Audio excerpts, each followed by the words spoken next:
Magsiawit kayo sa Panginoon ng isang bagong awitin.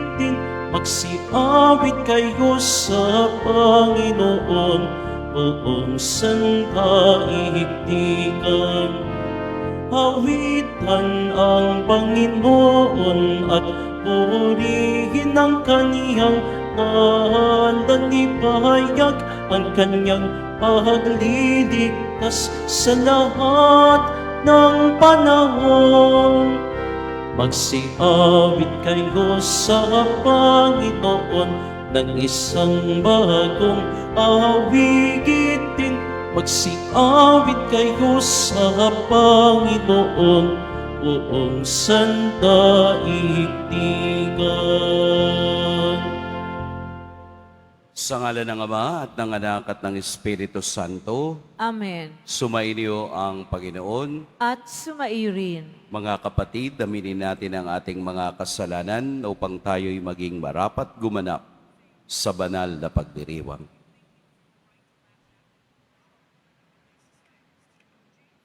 Tayo pong lahat, inaamin ko sa makapangyarihang Diyos At sa inyo, mga kapatid, na lubha akong nagkasala sa isip, sa salita, sa gawa, at sa aking pagkukulang.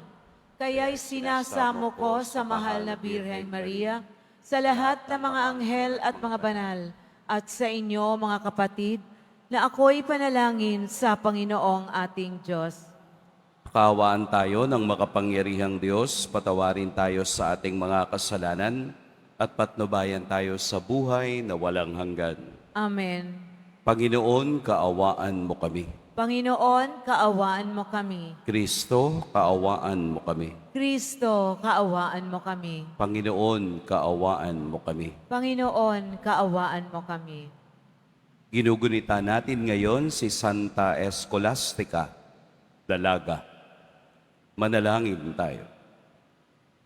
Ama naming makapangyarihan, buong galak naming pinararangalan ang alaala ni Santa Escolastica.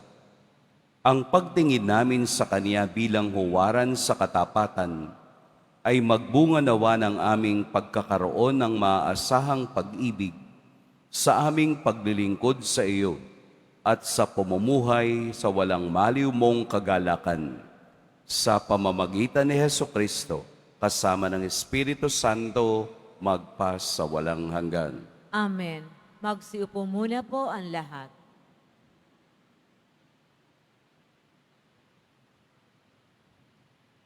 Ang simula ng aklat ng Henesis. Nang simulang likhain ng Diyos ang lupa at langit, ang lupa ay wala pang hugis o anyo. Dilim ang bumabalot sa kalaliman at umiihip ang malakas na hangin sa ibabaw ng tubig. Sinabi ng Diyos, magkaroon ng liwanag, at nagkaroon nga. Nasiyahan ng Diyos nang ito'y mamasdan. Pinagbuklod niya ang liwanag at ang dilim. Ang liwanag ay tinawag niyang araw, at ang dilim naman ay tinawag niyang gabi. Dumaan ang gabi at sumapit ang umaga, iyon ang unang araw. Sinabi ng Diyos, magkaroon ng kalawakang maghahati sa tubig upang ito'y magkahiwalay, at nangyari ito. Ginawa ng Diyos ang kalawakan, pumamagitan sa tubig na nasa itaas at nasa ibaba. Langit ang tinawag niya sa kalawakan. Dumaan ang gabi at sumapit ang umaga. Iyon ang kalawang araw. Sinabi ng Diyos, magsama sa isang dako ang tubig sa silong ng langit upang lumitaw ang lupa, at ito'y nangyari. Ang lupa ay tinawag niyang daigdig, at karagatan naman ang nagsama-samang tubig. Nasiyahan siya nang ito'y mamasdan. Pagkatapos, sinabi ng Diyos, magkaroon sa lupa ng lahat ng uri ng halamang namumunga at nagbubutil. At nangyari ito. Tumubo nga sa lupa ang gayong mga halaman, nasiyahan siya sa kanyang ginawa nang ito'y mamasdan. Dumaan ang gabi at sumapit ang umaga, iyon ang ikatlong araw. Sinabi pa ng Diyos, magkaroon ng mga tanglaw sa langit para mabukod ang araw sa gabi. Ito magiging batayan sa bilang ng mga araw, taon at kapistahan. Mula sa langit, ang mga ito'y magsasabog ng liwanag sa daigdig. At gayon nga ang nangyari. Nilikha ng Diyos ang dalawang malaking tanglaw, ang araw upang tumanglaw sa maghapon at ang buwan upang magbigay ng liwanag kung gabi. Nilikha rin niya ang mga bituin. Nilagay niya sa langit ang mga tanglaw na ito upang magsabog ng liwanag sa daigdig. Tumanglaw kung araw o gabi at magbukod sa liwanag at dilim. Pinagmasdan ng Diyos ang kanyang ginawa at siya'y nasiyahan. Dumaan ang gabi at sumapit ang umaga, iyon ang ikaapat na araw.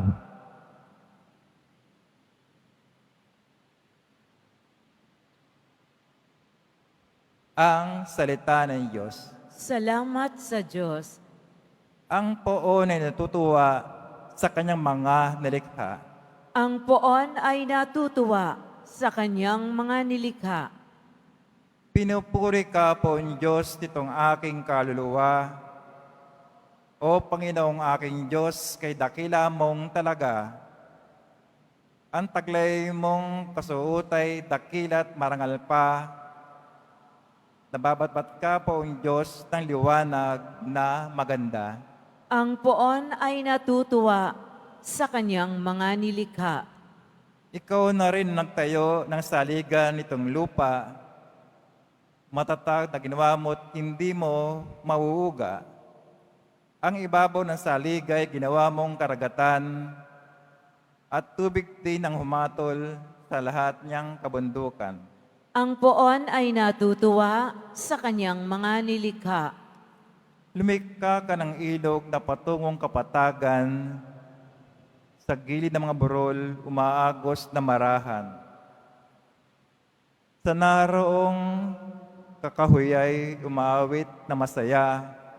Mga iboy nagpupugad sa malabay niyang sanga. Ang poon ay natutuwa sa kanyang mga nilikha. Sa daigdig ikaw poon, kay rami ng iyong likha. Pagkat ikaw ay marunong, kaya ito ay nagawa.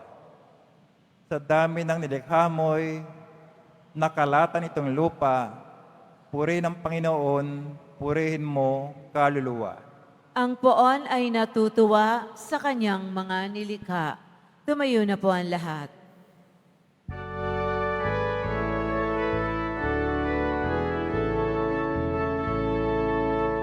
Hallelujah, Hallelujah,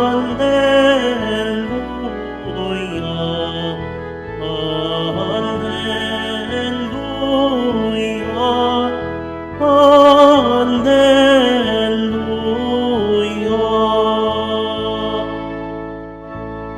Ipinangaral ni Jesus ang pag-aari ng Diyos. Sakit ay kaniyang ginamot. Hallelujah, Hallelujah,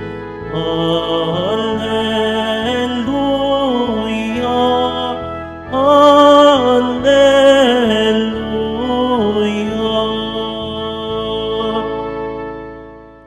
Sumainyo ang Panginoon, At sumairin. ang mabuting balita ng Panginoon ayon kay San Marcos. Papuri sa iyo, Panginoon. Noong panahong iyon, sina Jesus at ang kaniyang mga alagad ay tumawid ng lawa. At pagdating sa Genesaret ay isinadsad nila ang bangka. Paglunsad nila, nakilala siya agad ng mga tao kaya't nagmamadaling nilibot ng mga ito ang mga pook sa paligid at ang mga may sakit na nakaratay sa higaan ay dinala nila kay Jesus saan man nila mabalitaang naroon siya. At saan man siya dumating, maging sa nayon, lungsod o kabukiran, ay dinadala sa liwasan ang mga may sakit at isinasamo sa kaniya na pahipuin sila kahit man lang sa palawit ng kaniyang kasuotan. At lahat ng makahipo nito ay gumagaling. Mga kapatid, ang mabuting balita ng Panginoon. Pinupuri ka namin, Panginoong Heso Kristo. Magsiupo ang lahat. Magandang umaga po sa lahat. Pag-usapan natin ang Ebanghelyo sa Lunes na ito. Kung inyong narinig sa huling bahagi ng Ebanghelyo, ay nabanggit na isinasamo sa kanya na pahipuin sila kahit man lang sa palawit ng kaniyang kasuotan. Kahit po doon sa tassel, palawit, no? Tassel. Parang kung inyong makikita minsan, kami ay nakasuot na mayroong tassel. No? Bakit po may tassel? Kasi po ayon sa kautusan ni Moses na makikita natin sa the Book of Numbers, chapter 15, at sa Book of Deuteronomy, chapter 22, na ang lahat ng mga lalaking Hudyo ay kailangang magsuot ng shawl. Yung mga babae, alam kung ano yung shawl, no? Pag malamig, nagsusuot ng shawl. Noong panahong iyon, ang mga lalaki ang nagsusuot ng shawl. Inagaw nyo lang. Yun po ay pagpapakita ng dalawang bagay. Na kung ikaw ay lalaking Hudyo, kapag ikaw ay lalabas ng bahay at pupunta sa templo o sinagoga, kailangang magsusuot ka nung shawl na kulay white na mayroong accent na blue sa dulo, paikot. Ito ay mayroong dalawang rason. Una, ay ipinapaalaala sa mga lalaking Hudyo ang pagtupad sa mga kautusan ng Diyos. So bawat suot mo yun, balabal, pagpapaalaala ng kautusan ng Diyos. Ikalawa, ito ay pagpapaalaala upang ikaw ay hindi maligaw sa iyong ginagawa at sa iyong kaisipan. Ito ay reminder na kailangan mong maging banal kung papaanong ang Diyos ay banal. Ito lang naman ang dahilan kung bakit may tassel. Kaya nung sa Ebanghelyo ay sa dami ng mga taong nagsisiksikan, there is the desire to touch Jesus. The desire to be healed upang sila ay mapagaling. Kaya kahit na yung laylayan man lamang o tassel man lamang ng kaniyang damit ay mahawakan. Ganun katindi ang kanilang pananampalataya kay Jesus. Na sa presensya ni Jesus, mayroong paggaling. kahit na yung kaniyang tassel lamang. Tayo pong mga Kristiyano ay may tinatawag na Judeo-Christian tradition. Meron tayo mga practices na mula pa sa panahon noon ay ultimately meron tayong ugnayan sa mga kapatid nating Hudyo. On the context of Christ's redeeming work. Hindi tayo kailangang magsuot ng shawl dahil ito po ay nawala na noong matapos masira ang templo. Kaya kung inyong mapapansin sa panahon ngayon, kapag ang ating mga kapatid na Hudyo ay nagdarasal doon sa Wailing Wall, kasi yun na lang po yung natira, isang mahabang pader, doon na lamang sila nagdarasal. Ang suot na ng mga Hudyo, kung hindi puting-puti ay itim. Wala na po yung kulay blue, dahil nung nasira ang templo, nawala na rin po yung formula kung paano gawin yung shawl na yon. Kaya makikita ninyo sa mga larawan in the modern times. Hindi tayo Hudyo, pero meron din tayong shawl na dapat isuot. Ano po yon? The cross of Christ. Sino po ang may suot na cross sa inyo? So hindi tayo nagsusuot ng cross dahil gusto lang natin ng palamuti. Ang cross na yan ay katulad din ng shawl na nagpapaalala sa atin na sa kabila ng isinusuot mong cross na yan ay naroon ang kaligtasan. Sapagkat ang tunay na kagalingan, ang tunay na pakikipag-ugnay, ang tunay na kabanalan ay nanggagaling sa cross na naging dahilan ng ating kaligtasan. Kaya nga po every time na nasa panganib kayo at kayo'y nangangamba at natatakot, you should hold on to the cross that you have.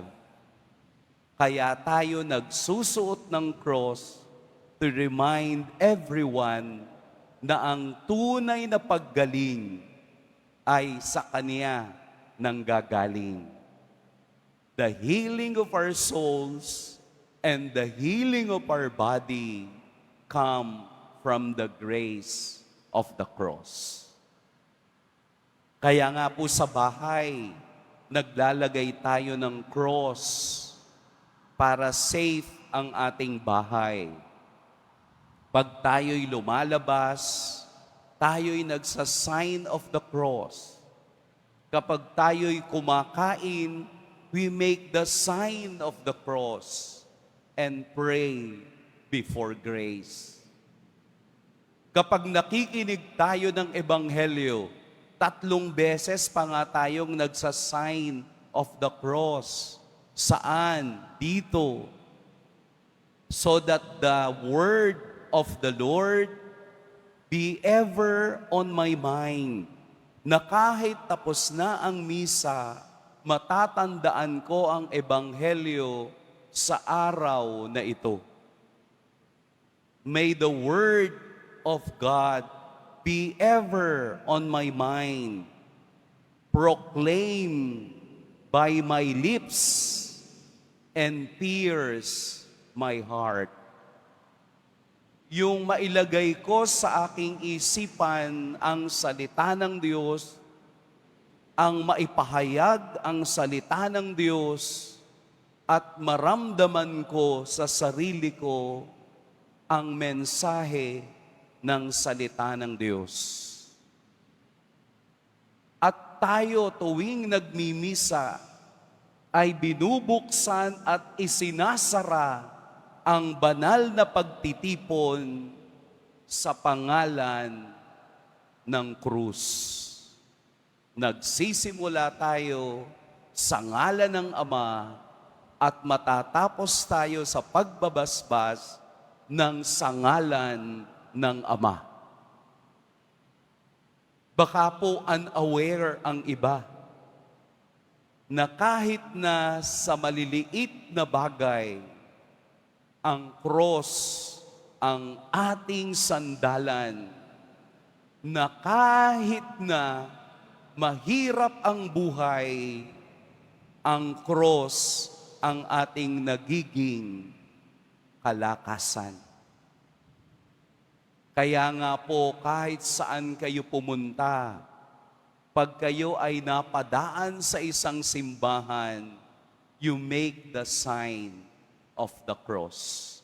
Nakikipag-ugnay ka sa Diyos na siyang nagiging sandigan ng ating kalakasan at kagalingan sa ating buhay.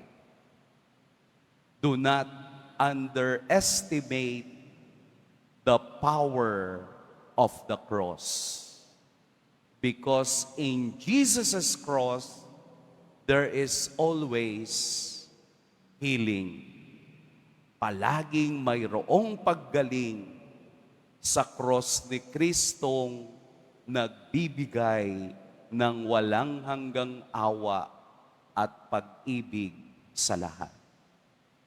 Kaya huwag kayong mahihiyang dalhin ang cross sa inyong buhay. Dalhin ang cross sa inyong katawan. Dahil ito ang siyol o talil ng ating pakikipag-ugnay sa Diyos. Pagpalain tayo ng poong may kapal.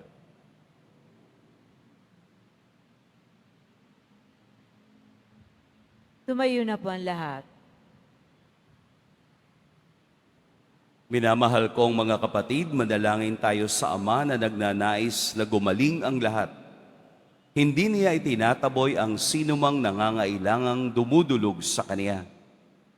Banal na tagapagpagaling, mahabag kayo sa lahat. Banal na tagapagpagaling, mahabag kayo sa lahat. Bilang simbahan, naway huwag nating isarado ang ating mga puso sa pangangailangan ng ating kapwa, bagkus ibahagi natin ang pag-ibig ng Diyos sa kanino man. Manalangin tayo. Banal na tagapagpagaling, mahabag kayo sa lahat. Tayong lahat naway kumilos para sa katarungan at para sa dangal ng tao, lalo na sa mga tao hindi binibigyan pansin ng lipunan, kasama na mga mahihina at mga dukha. Manalangin tayo. Banal na tagapagpagaling, mahabag kayo sa lahat. Ang ating komunidad naway maging matulungin at maitaas ang bawat isa na mayroong pag-ibig at malasakit tulad ng ipinakita sa atin ng Panginoon. Manalangin tayo. Banal na tagapagpagaling, mahabag kayo sa lahat. Ang mga may sakit sa isip, katawan at diwa, naway makatagpo ng ganap na kagalingan. Manalangin tayo. Banal na tagapagpagaling, mahabag kayo sa lahat. Ang mga tapat na yumao, naway tumanggap na walang hanggang kapayapaan. Manalangin tayo. Banal na tagapagpagaling, mahabag kayo sa lahat. Sa ilang sandali ng katahimikan, ating ipanalangin ang iba pang mga pangangailangan ng ating pamayanan. Gayon din ang mga intensyon na iniaalay sa ating misa sa araw na ito. At isama rin natin ang ating mga pansariling kahilingan.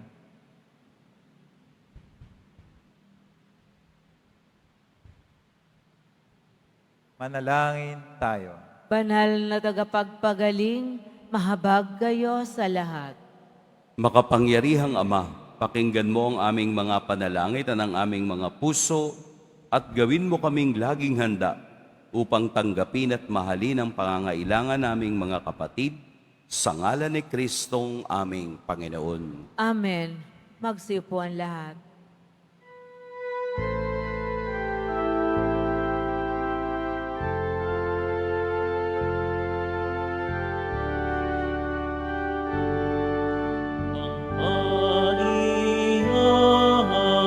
Alihandog sa'yo, Panginoon, ay tinapay at alak mula sa aming kamay. Sa iyong kabutihan, aming iaalay ang tinapay at alak sa gisag ng aming buhay. Tumayo po ang lahat. Manalangin kayo mga kapatid upang ang paghahain natin ay kalugdan ng Diyos amang makapangyarihan. Tanggapin nawa ng Panginoon itong paghahain sa iyong mga kamay sa kapurihan niya at karangalan sa ating kapakinabangan at sa buong sambayanan niyang banal. Ama naming lumikha, sa pagpapahayag namin sa iyong kadakilaan, ngayong ginugunita namin ang dalagang si Santa Escolastica, ang kalugod-lugod niyang kagitingan sa pamumuhay, ay magpaging dapat nawang kalugdan mo ang aming mga alay sa pamamagitan ni Hesukristo, kasama ng Espiritu Santo, magpasawalang hanggan. Amen.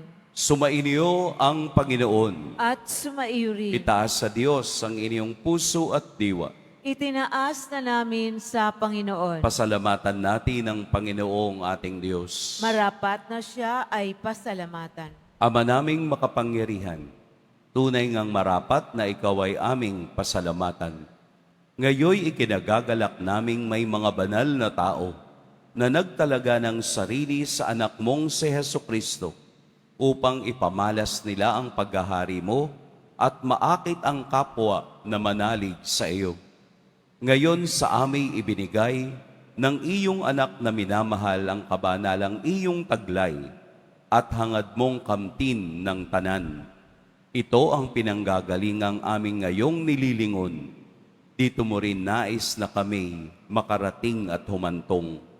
Kaya kaisa na mga anghel na nagsisiawit ng papuri sa iyo, nang walang humpay sa kalangitan, kami nagbubunyi sa iyong kadakilaan. Santo, Santo, Santo, Panginoong Diyos ng mga hukbo, napupuno ang langit at lupa ng kadakilaan mo, o sana sa kaitaasan. Pinagpala ang naparirito sa ngalan ng Panginoon, o sana sa kaitaasan. Magsiluhod na po ang lahat. Ama naming banal, ikaw ang bukal ng tanang kabanalan. Kaya't sa pamamagitan ng iyong Espiritu, gawin mong banal ang kaloob na ito upang para sa amin maging katawan at dugo ng aming Panginoong Hesukristo. Bago niya pinagtiis ang kusang loob na maging handog, hinawakan niyang tinapay, pinasalamatan kaniya, pinaghati-hati niya iyon, iniabot sa kaniyang mga alagad at sinabi, "Tanggapin ninyong lahat ito at kanin, ito ang aking katawan na ihahandog para sa inyo."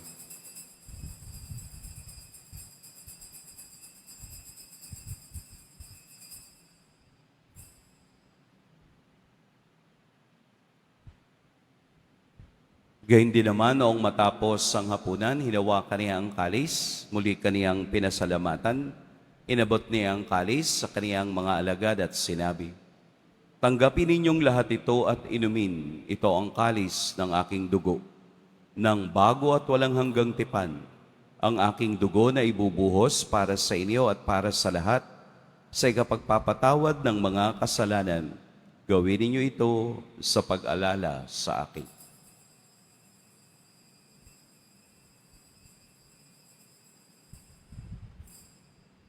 Tumayo na po ang lahat.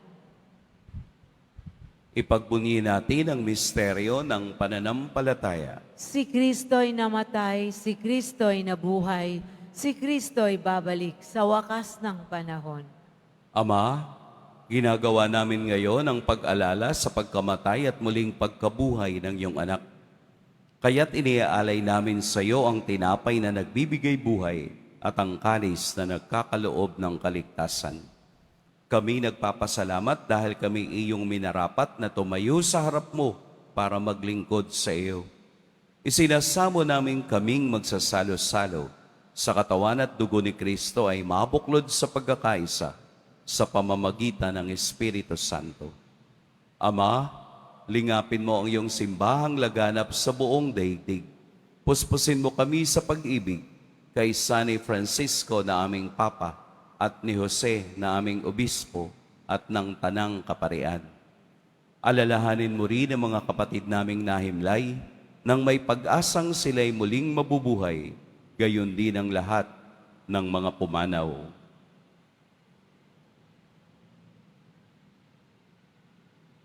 Kaawaan mo sila at patuloyin sa iyong kaliwanagan. Kaawaan mo at pagintapating kaming lahat na makasalo sa iyong buhay na walang wakas. Kaisa ng mahal na Birheng Maria na ina ng Diyos, ng kabiyak ng puso niyang si San Jose, kaisa ng mga apostol ni San Juan Bautista, at ng lahat ng mga banal na namuhay dito sa daigdig ng kalugod-lugod sa iyo, maipagdiwang nawa namin ang pagpupuri sa ikararangal mo sa pamamagitan ng iyong anak na aming Panginoong Heso Kristo.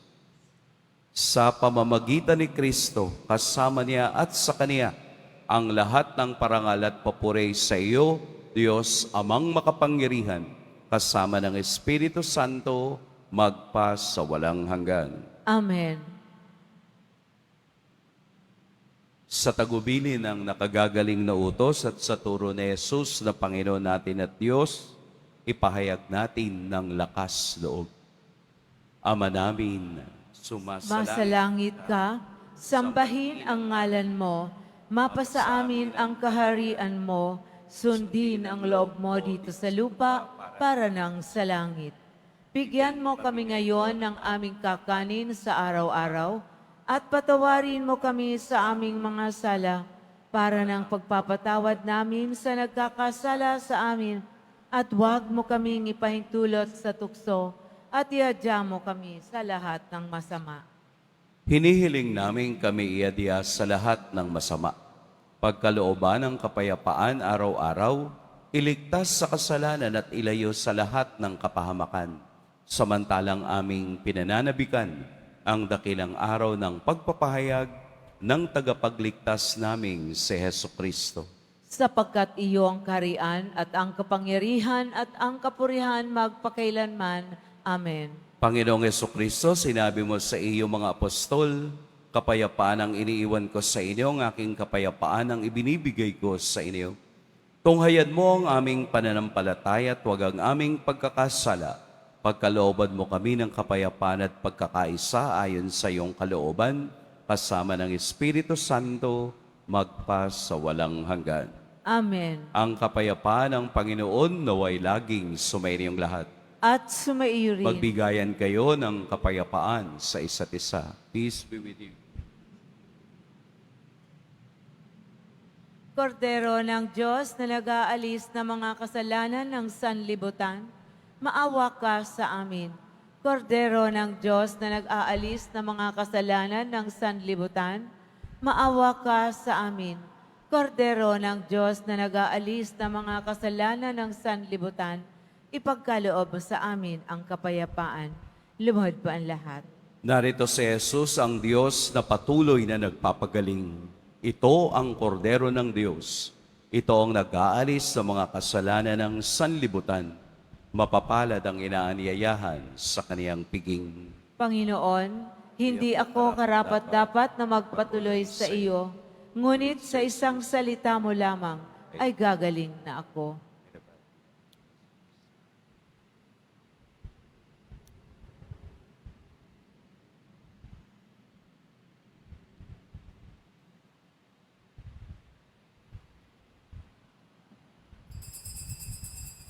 Para sa lahat ng tatanggap ng banal na komunyon, sasagot po tayo ng amen pagkasabi ng pari o ng lay minister ng katawan ni Kristo at isubo agad sa bibig bago umalis sa harapan ng pari o lay minister. Sumunod po tayo.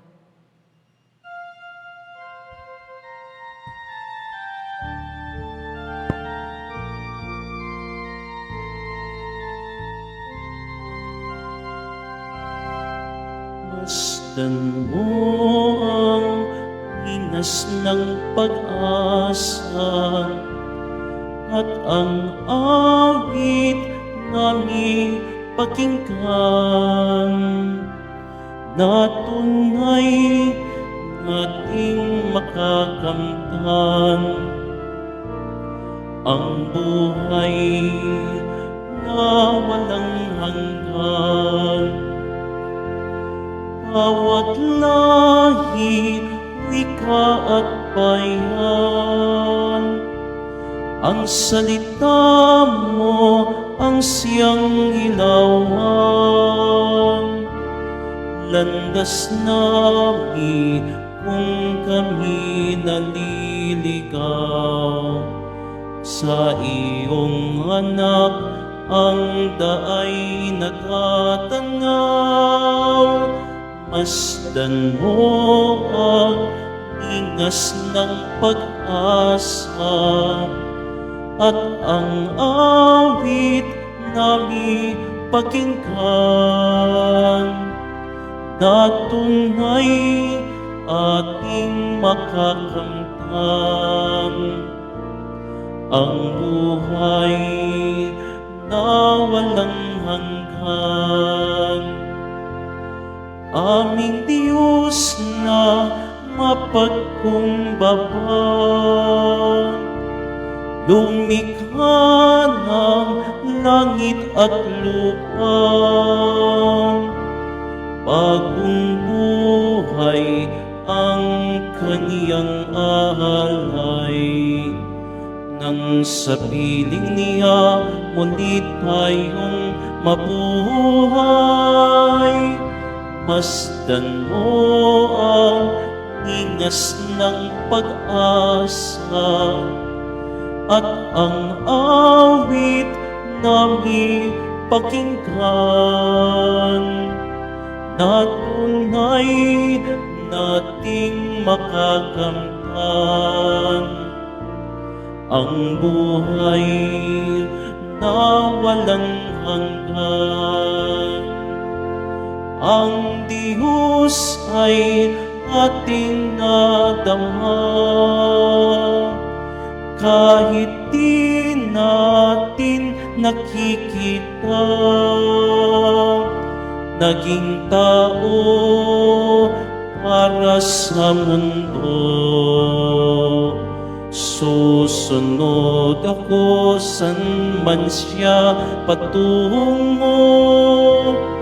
Masdan mo ang ingas ng pag-asa at ang awit namin pakinggan na tunay nating makakamtan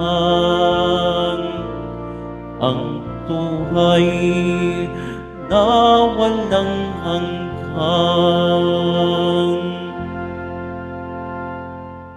Mga kadeboto, mabibili pa rin po sa ating Parish Finance Office ang Nazareno Images, Nazareno Medallion at ang Nazareno Novena and Prayer Booklet in English or Tagalog. Pagkatapos ng misa, wiwisikan po ang lahat ng banal na tubig. Pinakikiusapan ang lahat na manatili lamang muna sa inyong mga lugar. Sa Quezon Boulevard o sa Plaza San Juan lamang ang labasan ng lahat. Sumunod po tayo. Maraming salamat po sa inyong pagdalaw at pagsisimba sa Basilica Menor at Pambansang Dambana ni Jesus Nazareno. Tumayo na po ang lahat. Manalangin tayo.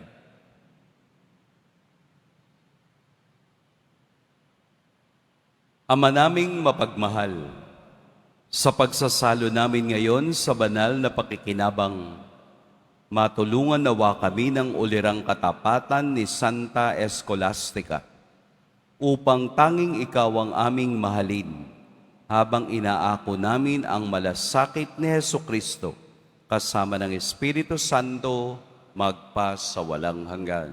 Amen. Sumainyo ang Panginoon. At sumairin. Yumuko kayo para sa pagbabasbas.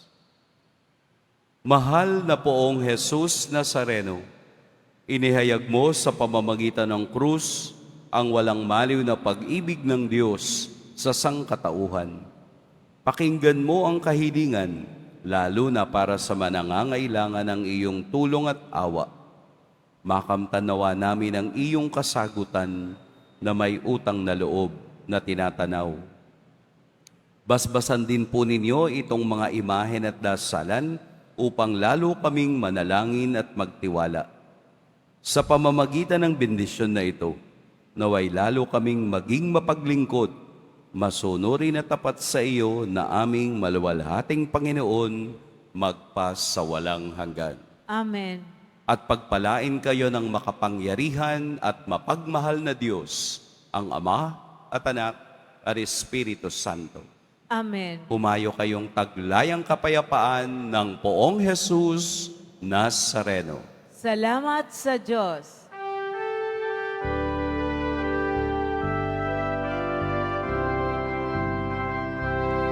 Nuestro Padre Jesus Nazareno, sinasamba ka namin, pinipinpuro ka namin, aral mo ang aming buhay at kaligtasan. Nuestro Padre Jesus Nazareno, iligtas mo kami sa kasalanan. Ang krus mong kinamatayan ay sagisag ng aming kalikasan. Nuestro Padre Jesus Nazareno, dinarangan ka namin.